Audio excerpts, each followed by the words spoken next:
was to consolidate power for this authoritarian in the White House. California cannot sit back and just let that happen. We have a responsibility to step up. We're going to step up.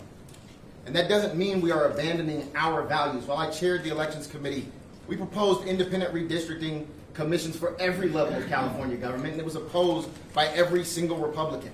We updated the Fair Max Act. It was opposed by every single Republican. We are not doing away with the independent commission that we established every single decade, but we are meeting this moment because this is not a turn the other cheek moment while they continue to send blow after blow to the foundations of democracy. Where I'm from in Los Angeles, when they go low, we squabble up. I had the great pleasure of seeing John Lewis several times before he passed away.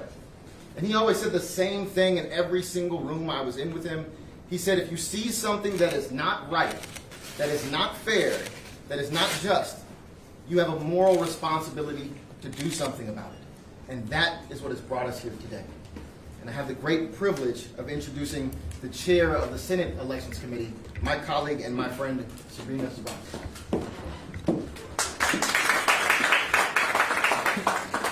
I am honored to chair the Senate Committee on Elections and Constitutional Amendments in this pivotal moment in our history. I applaud the Texas representatives for the courage they are displaying in resisting this Trump Republican power grab. California did not start this fight. We are proud of our Citizens Redistricting Commission. It is a gold standard in our country. But this is an emergency that requires an emergency response. California stands ready to respond. We will not sit idle on the sidelines while our communities are torn apart. This is a path to end the chaos. I would like to call up our Speaker, Speaker Rivas. Well, good afternoon, everybody. Since the moment that Donald Trump was sworn in as president, he has worked to change our country from a proud democracy to an authoritarian state. The stakes are high. That's why we are here this afternoon. They are that high. He's bullying universities to control what they teach. He's targeting news programs and late-night shows, attempting to control what we watch. And here in California, masked ICE agents, without badges, without identification, they're shoving people into unmarked cars, disappearing them into detention centers with no accountability, and too often no way for families to even find their loved ones. And let's be clear, they're not going to stop with the most vulnerable people or undocumented residents. History tells us that that is not how authoritarianism works. We are only 7 months into this presidency. 7 months. And the more power they get, the more they will take. And what will they do with this power? More immigration raids? More arrests? More crackdowns? More attacks on our freedoms? Well, certainly what we can expect are more negative consequences for every single American. Because of Trump's policies, millions of Californians will lose their health care. And so we have to stand up now. We have a responsibility here in California to stand up and defend our democracy. And I'm proud to stand here with the brave Democrats from Texas who are doing just that. Texas Republicans acting on direct orders from Donald Trump are redrawing congressional lines so that there is no way to dislodge them from power of Congress. No way to hold them accountable. No way to prevent them from doing whatever. As Californians, we're here to say absolutely not. If they're trying to destroy our democracy, you're going to have to come through California. You have to come through California, where we are nearly 40 million strong in this state. We are the 4th largest economy in the world. And we have a proud tradition here in our state of standing up for the people's rights, of standing up for what is always in the best interest of our state and of this country. We will not allow Trump's Republican Party to rig this system and take permanent control of the U.S. House of Representatives. We are prepared, and we will fight fire with fire. And we will do whatever it takes to defend our democracy. California will do whatever it takes to protect the voices, to protect the votes, and to protect the rights of every single American. And now I'd like to introduce and welcome my partner in the State Senate, Pro Tem Mike McGuire.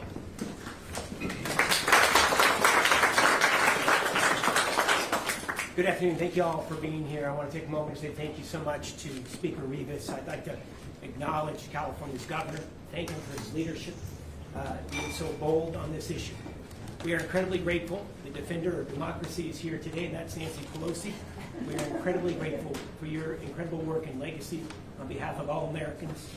Zoe Lofgren, who chairs California Democrats, on behalf of the California Democratic Caucus in Congress, thank you so much to our caucus chair, Monique Limon, to our chair of elections, Mr. Cervantes, to the assembly members, and to the Patriots. The Patriots are here on the front lines of democracy, risking their health and safety. These leaders from the great state of Texas, we owe them a great debt of gratitude. When I was 19 years old, I took California's oath of office for the first time. And never in my life has the duty to defend the Constitution of the state of California and the Constitution of the United States of America been more critical than it is here and now. The future of this great nation, the future of our democracy, is hanging by a thread. And today we are at a flashpoint set by President Donald Trump and Texas Republicans who see the writing on the wall. Because if their draconian legislative actions were to take place, they've seen the same polls we have, they're not going to win the midterms in swing seats. So what do they have to do? They have to cheat to win. Here's what we know. We know what the American people want right here. Not expensive tariff taxes. That's costing American consumers hundreds of billions of dollars and devastating California's. People want cancer research that save lives, not golden ballrooms that stroke egos. People want a government that trusts trained scientists in real numbers, not secret police who literally are snatching innocent people off the streets of this state. Take a moment to think about this for a second. They're taking innocent people off the streets of our communities and shove them into moving vans. People want their health care. They don't want tax cuts for billionaires. So in order to win, Donald Trump has to cheat. And they've come up with this cynical ploy in Texas to be able to redraw congressional maps to silence working voters, to silence Latino and black voters, and to prop up an authoritarian presidency that is rotten to its core. All of us here, we've taken that same oath of office, and I don't mean to get emotional about it, but it's incredibly personal to each and every one of us.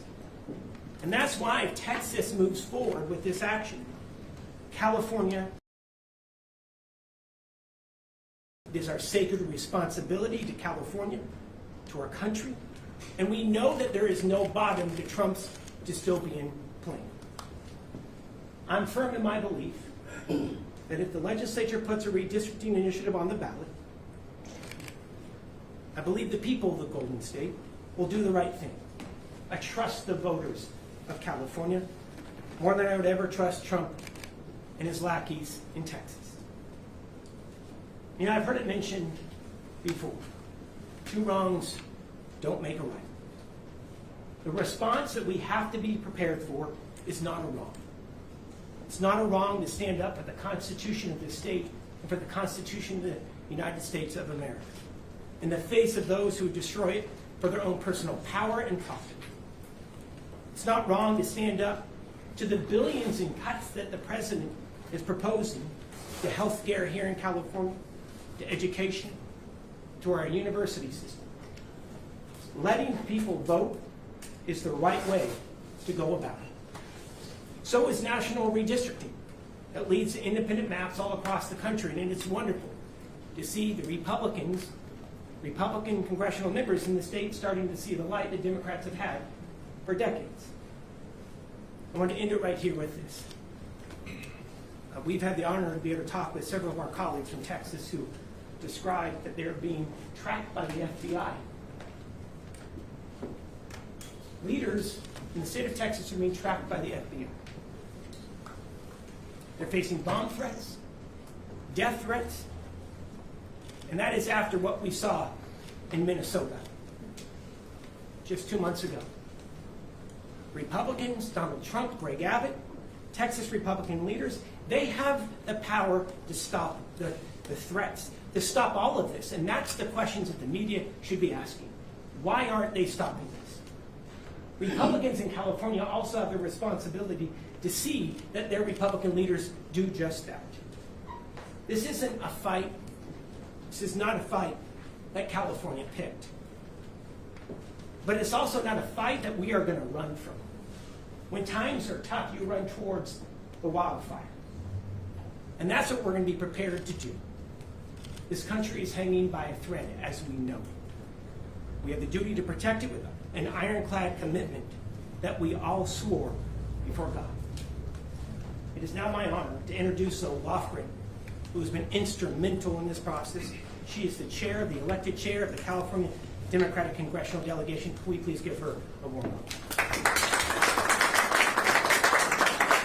Well, thank you very much, Mike. You know, California Democratic Delegation has been long in favor of independent citizen commission. In fact, the commission drew our lines. We are not allowed to give them any input, and that was fine with us. I am the author of a bill in the House to require independent commissions in every state. And when Democrats were in the majority, and we had Ms. Pelosi as our speaker, we passed a bill that included independent commissions in every state. We did not get a single Republican vote for that, and the Republicans blocked it in the U.S. Senate. So we're not here trying to change or rig the system. We're here because Donald Trump and his Republican cohorts are trying to rig the system. They know that what they've done to the American people is deeply unpopular. They know that because of what they've done, stripping health care for more than 17 million Americans, to give tax cuts to billionaires, hurting California by increasing pollution, by stripping education funds, by stripping nutrition programs from the needy. That is very unpopular, and we cannot allow these elections to be rigged without a response.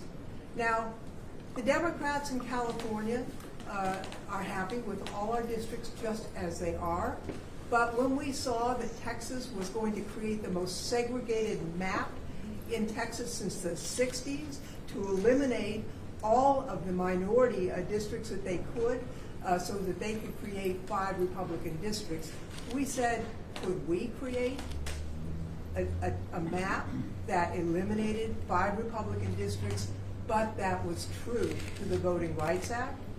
And we found that we could. And so as we went through the details of the possibilities, I'm happy to report that every single member of the California delegation is willing to support a plan to do that. We cannot stand here. We cannot stand here and just shrug as Trump and the Republicans try and rig the rules so they can avoid responsibility for the damage that they have done to this country. We need a break on them, and we can get it in the midterm election. I'll tell you, when we Americans, we provided health care with the Affordable Care Act. And the mastermind of that is someone I'd like to introduce next, the most effective speaker in the history of the United States.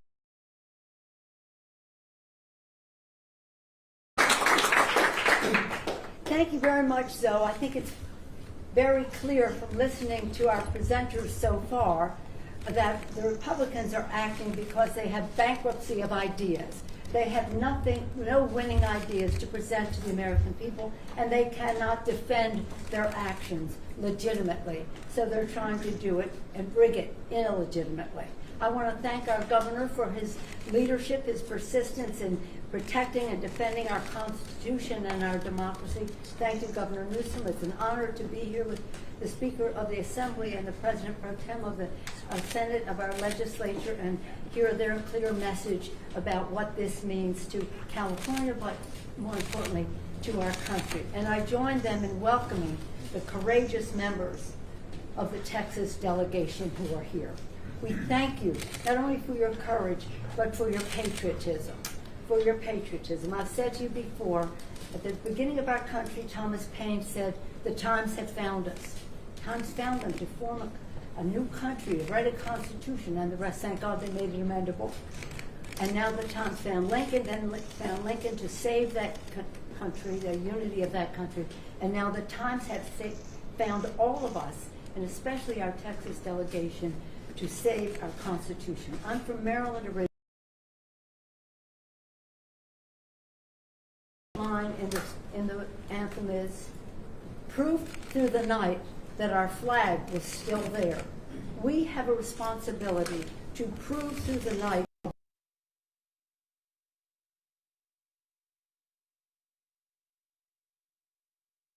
for all. And that is what I'm so proud of, the leadership of all of our California delegation in Congress, but also our state legislature as well. Zoe Lofgren has led the way as the leader of our House Democrats from California in the unity that she mentioned about our delegation. And this is something that we are unified on, to honor our oath of office to protect and defend the Constitution of the United States. The President has paved over the Rose Garden. He's paved over freedom of speech. He's paved over freedom of education. The list goes on and on. Independent judiciary, rule of law, pave it over. But we will not let, he's gone too far. We will not let him pave over free and fair elections in our country, starting with what he's trying to do in Texas, countering that. So this isn't two wrongs, as was mentioned. It's not a wrong in what we're doing. This is self-defense for our democracy. They have hit out at our democracy, and we are here to defend it. I thank again our Texans for their leadership, for their courage.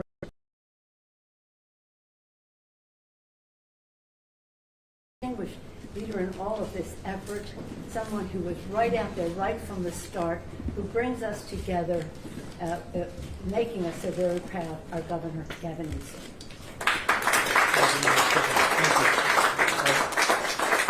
Well, let me thank everybody for taking the time to be here, and let me welcome all of you to Governor Ronald Reagan's home. Reminded of Governor Reagan's last speech in the Oval Office, where he talked about the life force of new Americans. He talked about Lady Liberty's torch. And here we are, fast forward decades later, appropriately with a portrait of Ronald Reagan looking down on the President of the United States of America, Donald Trump, who's trying to light a torch on democracy, try to roll back the last half century, wants to put America in reverse on LGBT rights, on voting rights, civil rights, on the rights of women and girls. We're here in that light, at this profound and consequential leaders that they've been described from the Texas delegation. It is my privilege to have had now 2 delegations visit from Texas, and it's my honor to welcome all of you and to thank you that unites all of us across this country, regardless of party. And that are the enduring principles of our founding fathers. You know, talked about the 249th anniversary of those principles. Next year we'll celebrate the 250th anniversary of those enduring principles, the best of the Roman Republic and Greek democracy, the system of co-equal branches of government, this notion of a system of checks and balances, popular sovereignty, all of that on the line, all of that at risk. And so I'm very sober and mindful of this moment. And as a consequence, we have taken our relationship to this moment very, very seriously. Had it not been for the courage of the Democratic representatives from Texas to stand tall and to stand up, to walk out, as is their right, as old a principle as American pie, the ability for a minority to walk out when it comes to the abuses of a majority. And they did just that to elevate not just their voices as representatives, but to elevate our voices, to call out the consequential nature of what's happening. What's happening in the United States of America is not normal. We cannot allow this to be considered normal. Please don't say it's surprising. When you say something is no longer surprising, you normalize it. This is shocking, what's happening. You heard Representative Johnson say it very powerfully and very clearly. And what more evidence did you need? You saw this take shape after Donald Trump tried to wreck the democracy after January 6th, where he dialed for 12,000 votes in Georgia. By your courageous leadership, regardless of party, that stood up against that tyranny. Now he's dialing up for seats. He called Greg Abbott, who doesn't have the courage, doesn't have the backbone, doesn't have the consciousness of the consequences of his action. And he has rolled over and he said, yes, sir, and they're trying to dial now for new seats for precisely the reason that Speaker Pelosi and others have represented. They will lose in the midterms. He knows it. Why else would he make that phone call? His agenda is failing. His presidency is failing. He knows the headwinds in a midterm. He's dialing for seats. Not only did he dial for 5 seats in Texas, he just sent his vice president, the vice president of the United States, not to console those 137 families whose lives were torn asunder because they lost loved ones to the floods. By the way, 3 members of my community in Marin County, Mark and Sarah and Johnny Walker, 14 years old, died in the flood. Mark, 50 years old. Sarah, same age. Family, friends. We were at their memorial yesterday. Vice President come to console the family members of the lives lost. He went to Indiana, continued to try to rig the election. You have a special election in Texas. You'd think that's all they'd be focused on. 37 kids dying in those floods. But they're focused on this, a power grab. And it's not limited to Texas and Indiana. You've seen what's happening in Florida. You've seen what's happening in Ohio and other states. So we have got to step up. Our state of mind is about accountability, responsibility. Again, taking this moment seriously. What is our relationship to this moment? And we recognize we have agency. We're not bystanders. That we can shape the future. Decisions, not conditions. And so we choose to be held to a higher level of accountability. It wasn't our decision to be here, it's reaction to. We are trying to defend democracy as opposed to see it destroyed district by district. And we will stand firm and we will stand tall. And perhaps the expression today is the expression of unity. That's what we're trying to communicate.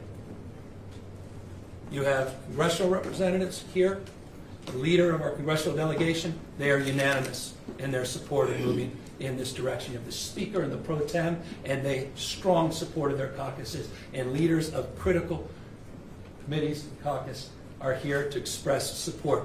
We are moving forward. Make no mistake. California is moving forward as a state that's larger than 21 state populations combined. We're not a small, isolated state. State larger than 21 populations combined. We tried to play by a higher set of standards and rules with our independent redistricting, and we believe in that. And we are not talking about eliminating that commission. We are talking about emergency measures to respond to what's happening in Texas, and we will nullify what happens in Texas. We will pick up 5 seats with the consent of the people, and that's the difference between the approach we're taking and the approach they're taking. We're doing it on a temporary basis. We're doing it in a fully transparent way, and we're doing it by asking the people of the state of California for their consent and support. Mark that stark contrast to what's happening in Texas and other states. We are resolved and we are aligned in this strategy. And I'm deeply, in closing, grateful for the leadership that's assembled here today in unprecedented time. Required an unprecedented approach, an unprecedented leadership to build the kind of consensus that we believe we have. We have till August 22nd. With the leadership behind me, they will get this on the ballot. We're calling for a special election. That'll be the first week of November. It will coincide with many other municipal elections. We will raise an unprecedented amount of attention, and we will garner an unprecedented amount of support because people understand what's at stake. Final words. Because I want to reinforce what the Speaker and the Pro Tem said. You have people disappearing in the state of California, quite literally disappearing. Warrantless search, people literally being taken from the streets. I don't think this, I know it. 16-year-old kid whose mom and dad working 20 years at the same packing facility. 16-year-old didn't even know how to get back into his own home because mom and dad disappeared going to work. Young child had no brothers and sisters. That's Trump's America. That's happening as we speak. The Guard has been federalized. And by the way, Donald Trump is continuing to federalize the National Guard through the election. Pause and consider what that may mean. There is nothing normal about this. Nothing normal about this. Conditioning aid, let me make this clear in front of the Texas delegation. I am proud, and thank you to Isaac Bryan, $83.1 billion more we provided the federal government in federal taxes than we received. Texas, for whatever reason, for its success and how Texas does punch above its weight, received $71.1 billion more from the federal government they received. But I'll tell you what, as a taxpayer, as governor of California, I am proud to stand tall to help them recover from these floods. No conditions, no politics. We're all in this. I was proud to send search and rescue teams to support the recovery of those floods. That's my responsibility. That's what it's like to be a member of a community. We're all in this together. The idea that we're even conditioning aid and allowing that conversation to persist, that's what's at stake with this conversation. It's not about lines, it's about drawing a line, and it's all about elevating a deeper consciousness of the line that Donald Trump continues to cross. It's not about him playing by a different set of rules. There are no rules for Donald Trump. This is a serious moment in American history. And so we are here to meet this moment head on. And we look forward to a successful campaign, and we look forward to continuing to do what we can to have the backs of these courageous leaders who are back here in the state of California, sharing their voice as we share their action and passion at peril that this democracy may not live. With that, we're here to answer any questions. You do not want UCLA to settle with the Trump administration. Are you taking any actions to fight this? Yeah, we'll sue. I mean, this is a separate topic, but it's not necessarily disconnected from this topic. Donald Trump today is trying to silence academic freedom. He's attacking one of the most important public institutions in the United States of America, one of the finest institutions of higher learning in the world, one of the great research institutions in this country, one of the reasons California is the 10th pole of the U.S. economy, one of the reasons we have more scientists, engineers, more Nobel laureates than any other state in this nation. He has threatened us through extortion with $1 billion fine unless we do his bidding. So as long as I'm governor, I will stand tall and push back against it, and I believe every member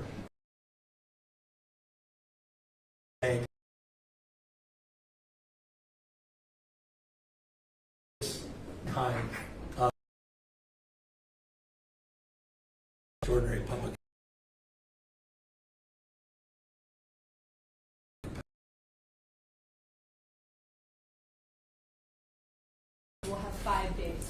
said, the election, to give the public ample time to at least review them? Well, that's a question for all of our folks here, but bottom line, it's going to be in their ballot box. It's going to be on their ballot. So it's about as transparent. Not being honest.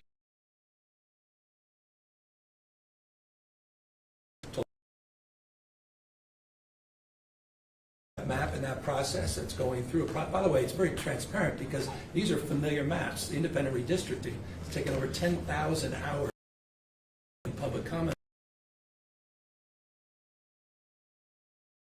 So it's a very familiar process, but it's not. But the process we want to make very transparent, and that's the idea of putting the maps on the ballot. And that was something for me was a red line, and it's something that Days that the legislature has the time. I mean, this is for really legislative leaders.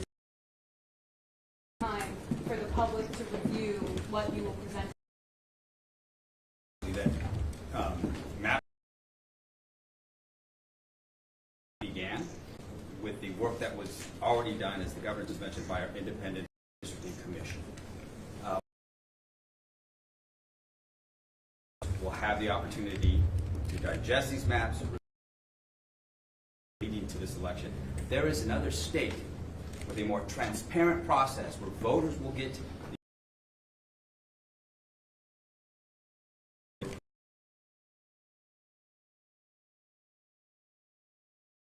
that, one, we are protecting the Voting Rights Act, and that we are sending the voices of our most vulnerable to Washington, D.C. But when it comes to the maps, we anticipate these maps to be available next week. Governor, Go ahead. I have a question. How can you guarantee to Californians this will be a one-time redistricting commission? If you're in a gerrymandering arms race, what makes you confident this is the only time you'll ask them to well, I'd say we want to do it for the 26, 28, 30. For congressional representatives alone, we want to provide that opportunity to the voters. They'll make that decision. In the framework of the Independent Redistricting Commission, which I've long supported, we believe, as Bill Lofgren believes, as the author. Repeat that because it needs to be repeated. The Democratic Party is on.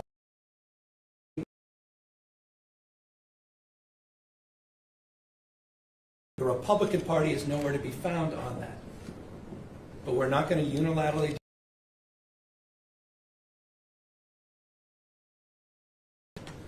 And we are looking is the direction that ultimately will be made by the public. I have a question for the Texas reps. What's your reaction to your Attorney General suing you guys today for leaving? I mean, it just follows a long line of threats, right? I mean, we can tell they're desperate. I mean, they're throwing everything.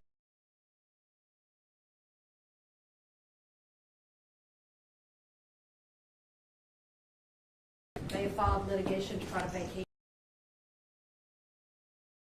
the will of the electorate before a time that's set. Not only do they want to take out 5 congressional seats and steal them, they now want to take out the representatives that duly elected representatives.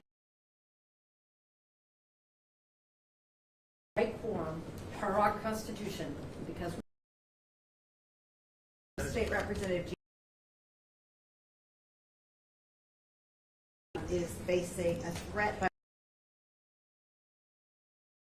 Days ago, I checked in with my